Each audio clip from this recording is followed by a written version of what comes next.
Okay, so far we have looked at what the graph would look like if we merged those three products into one and created some kind of a chart. So we can sort of say that at this area, this is where we're technically breaking even, when revenue is about 26,667. We can see what happens when we're selling nothing, 8,000, and we can see what happens when we sell all the products. And that's good. We can get an average in our heads.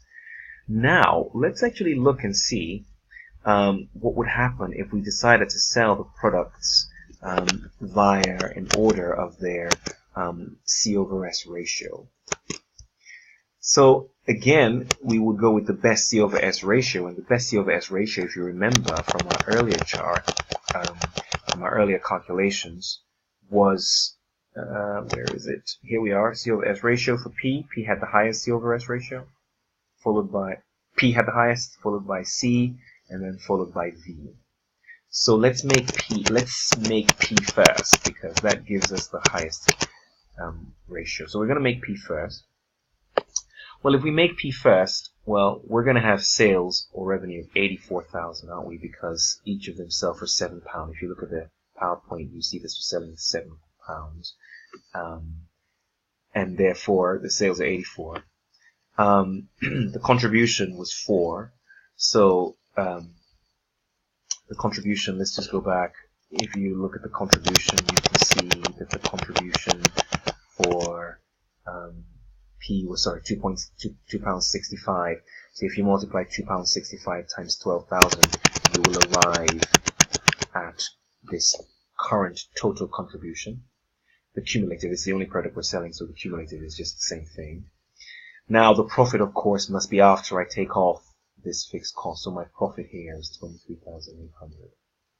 So what are we doing here? Let's plot that. Let's plot that relationship of revenue, 84, to this profit of 23,800. But what I want to do is put it on my existing graph right here. So what I'm going to do is I'm just going to take this and put it on a screen that I can work with. So let's do this.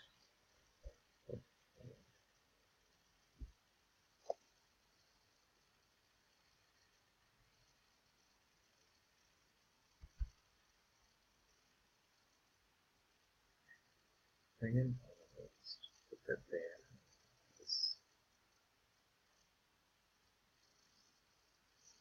Bit slow, bear with me. Alright, good. Alright, brilliant. So, here I am. So let's just go back and refresh and see what figures I was looking at. So I was saying that I want to plot sales of 84 with 23 in profit. So 23 brings me about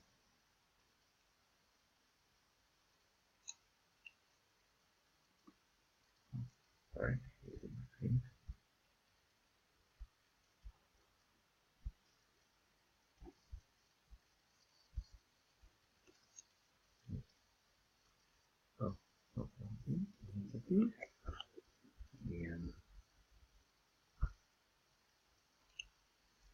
So 23 brings me there, right? 23,000. And 84,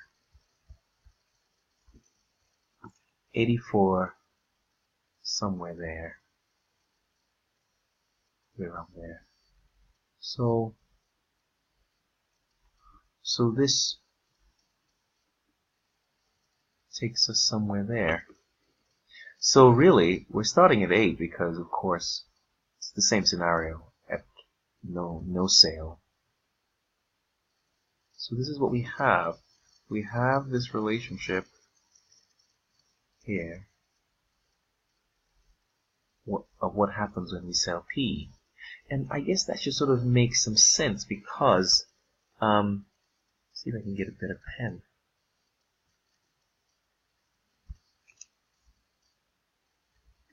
Right, good. So, and that's P.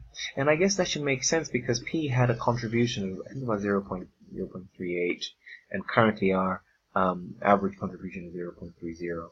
So with a higher C over S ratio of 0.38, we will be breaking even much sooner, and we can work it out.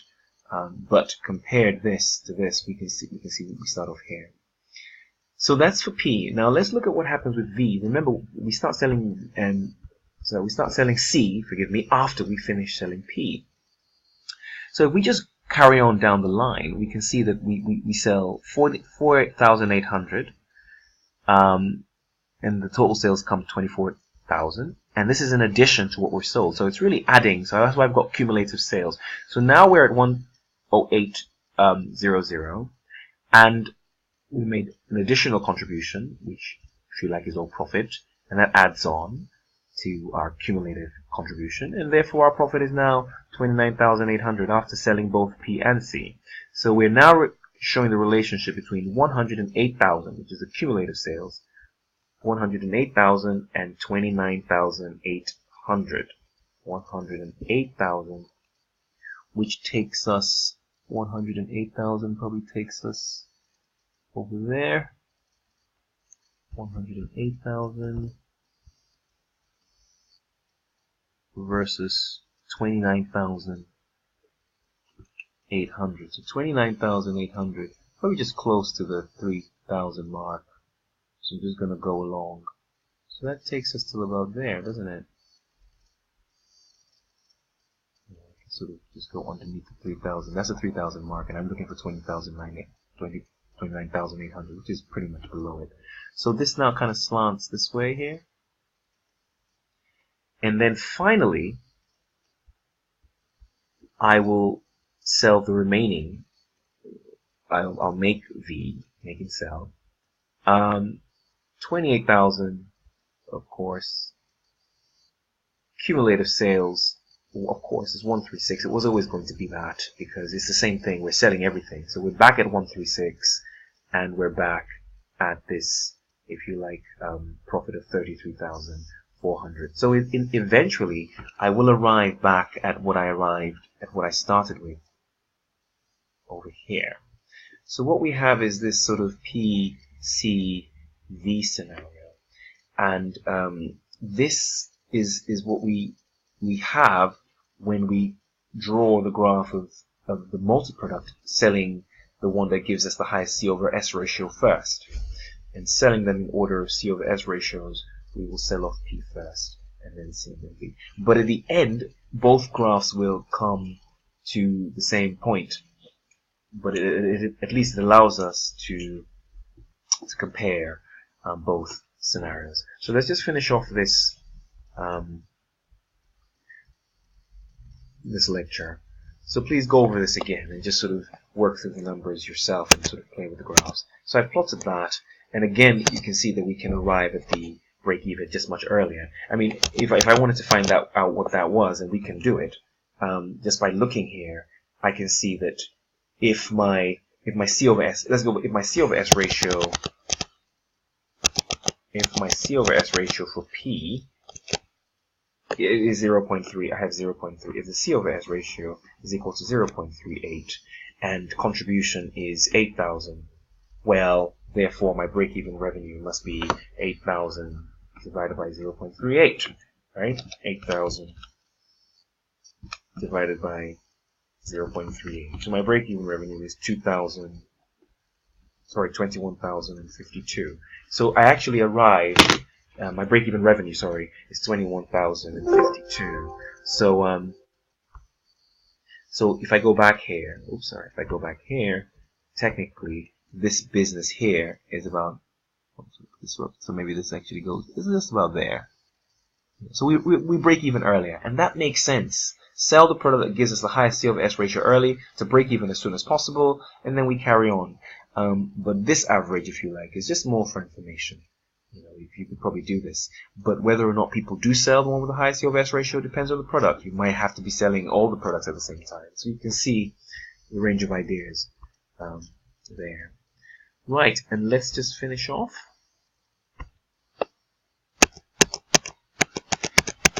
With some of the limitations of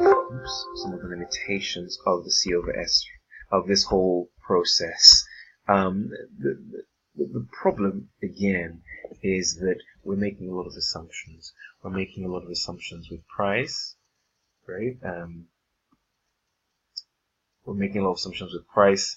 We're assuming that, well, of course, this is all very much in the fact that prices don't remain constant throughout the sale of a product. We look at life cycle cost, and we can see that prices react to the market. So we have to react in the same way. Costs typically increase as you make more of a product. Well, probably decreasing as long as you're in the economies of scale sort of area. But as soon as, you need to start paying overtime for the next additional product, we'll see all this when we come to talk about pricing, the issues there. Fixed costs, yeah, but then at some point they will have to increase. The external analysis. So here we're really saying that we've completely ignored the general surrounding econ area, the political area, the social area, whatever, pestle basically, and seeing, whether the legal structures have changed, politics have changed. So really it's this idea of one. I call it the problem of one. We just assume the one static scenario. We've done our best with the CVP ratio to create, but overall we are still assuming quite a lot of things remaining constant over the period. So those are the key elements. Right now, I guess, is to go on and do some questions, and we'll carry on in class discussing some of the issues. Okay, great stuff. See you then.